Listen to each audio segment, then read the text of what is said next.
When I used to do seminars on how to become a champion, I would always ask people, why do you want to be a champion? Or what do you want to accomplish? Why are you training? And they will, if a guy would get up and he would say, well, I want to train because I think that if I get muscular and, I feel like I'm getting the kind of definition, then I maybe can enter a bodybuilding competition. I said, sit down. I said, if you think this way, you're going to be a loser. You're never going to make it because there's no maybe. You got to get up and say, I want to be a champion. And I do whatever it takes. The amount of hours it takes, the posing, the this, the that, the visualization, looking at training footage, looking at motivational books, reading this, whatever it takes, I would do. That's the answer I want to hear from you. You can detect right away those that are going to be shaky and that will fall behind and they will not go all the way, and those that are very hungry.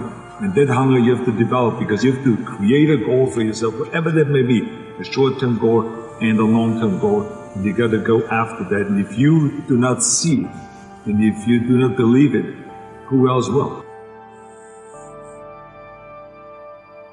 Experiencing pain in your muscles and aching and just think go on and go on and then go on. And this last 2 or 3 or 4 repetitions, that's what makes actually the muscle then grow. And that divides then one from a champion and one from not being a champion. If you can go through this pain barrier, you make it to be a champion. If you can't go through, forget it. And that's where most people lack, is on this having the guts to go in and just say, I go through and I don't care what happens. It aches, and if I fall down, I have no fear of fainting in a gym because I know it could happen. I threw up many times while I was working out, but it doesn't matter because it's all worth it.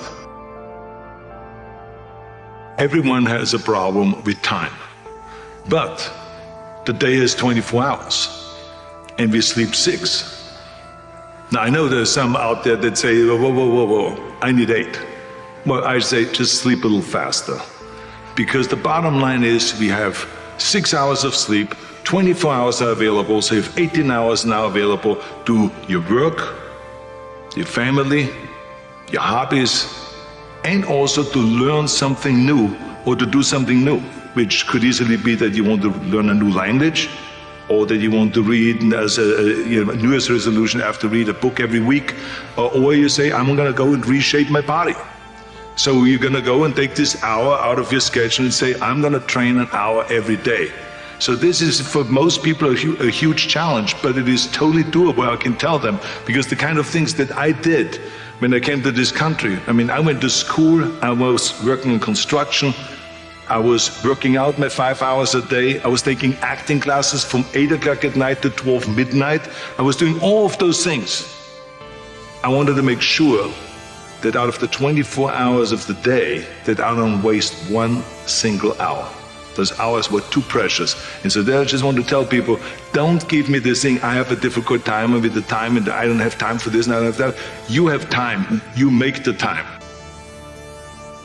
I had this need of coming to America. When I started learning about America at the age of 10, and we got geography lessons and learned about America and saw the first photographs. I remember there's photos in the textbook, but also in Super 8mm film footage that they showed in the classroom, about the Golden Gate Bridge and the Empire State Building and the 6-lane highways and all this.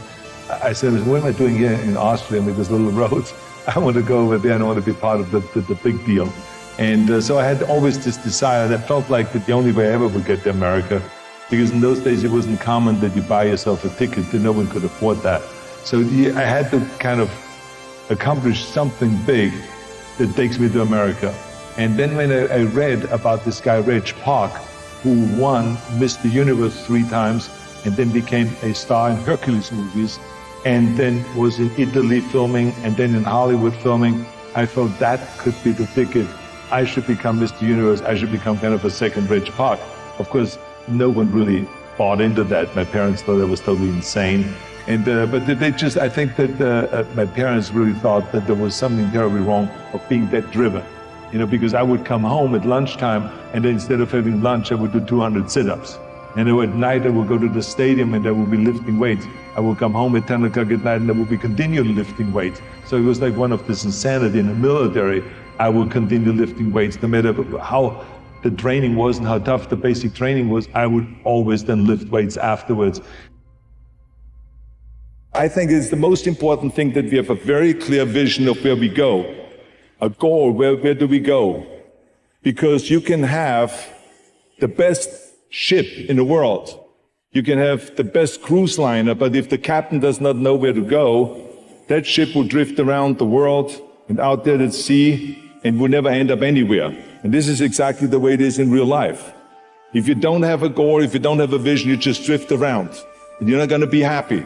This is why it is so important to have that vision. Now, I created that vision in Austria because I grew up after the Second World War. Austria, right along with Germany, lost the Second World War.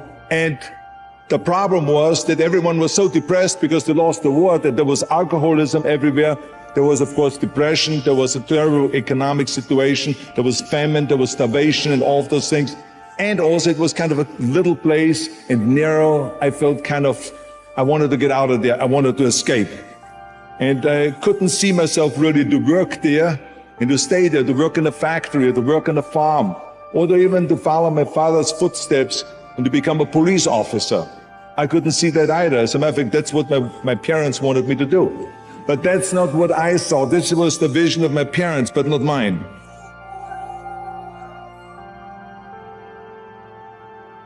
You got to work your butt off.